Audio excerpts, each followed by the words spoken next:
मस्जिद का इफ्तार आपने भी देखा है, मैंने भी देखा है। मस्जिद के अंदर जो इफ्तार के थाल लगते हैं मैंने भी देखे हैं मगरिब की नमाज से पहले।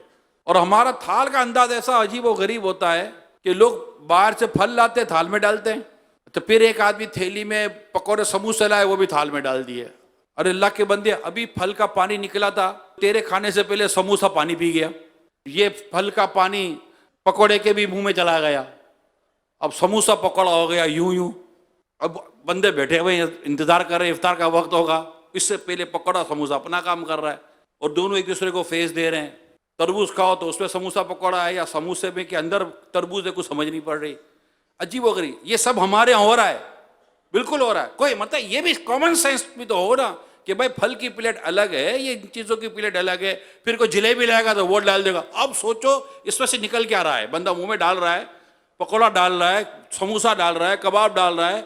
अब एक ही निवाले के अंदर चार चार चीज़ों का टेस्ट, चार चार चीज़ों का फ्लेवर ले रहा है। वो ये एक थाल में सारे जब मिलकर बैठे हैं तो एक दूसरे को कंपनी भी दी और हम इंतजार कर रहे हैं कि कब वक्त होगा तब लेंगे। तब तक देख भी रहे हैं कि भाई ये तो हम तो जो करेंगे, ये चार चीजें थाल में बैठकर जो एक दूसरे के साथ कर रही है वो कर रही है। कोई अलग प्लेट, चले एक मिसाल दे रहा, अलग प्लेट ही कम अज कम हो जाती है मस्जिद के अंदर। ये जो हमारी मस्जिद की कमेटी वाले लोग आते हैं, कम अज कम अगर मस्जिद में ही अगर आप इफ्तार की तरकीब करते हो, होती है। ये सड़कों पर जो इफ्तार करवाते हैं फुटपाथ, वो भी मैंने देखी है। और इसी तरह मतलब लोग आते, ये लो भाई, ये लो भाई, इतनी बड़ी देख बनी हुई है, इसमें सब डालो, और लोग आएंगे, खड़े हो जाएंगे। अगर खिलाना ही है तो तौर तरीके होते हैं, तौर तरीके होते हैं। भाई प्लेट अलग कर देना, भाई फल की अलग कर दें, फला दो प्लेटें, अब तो डिस्पोजेबल प्लेटें आती हैं यार, कोई प्रॉब्लम ही नहीं है।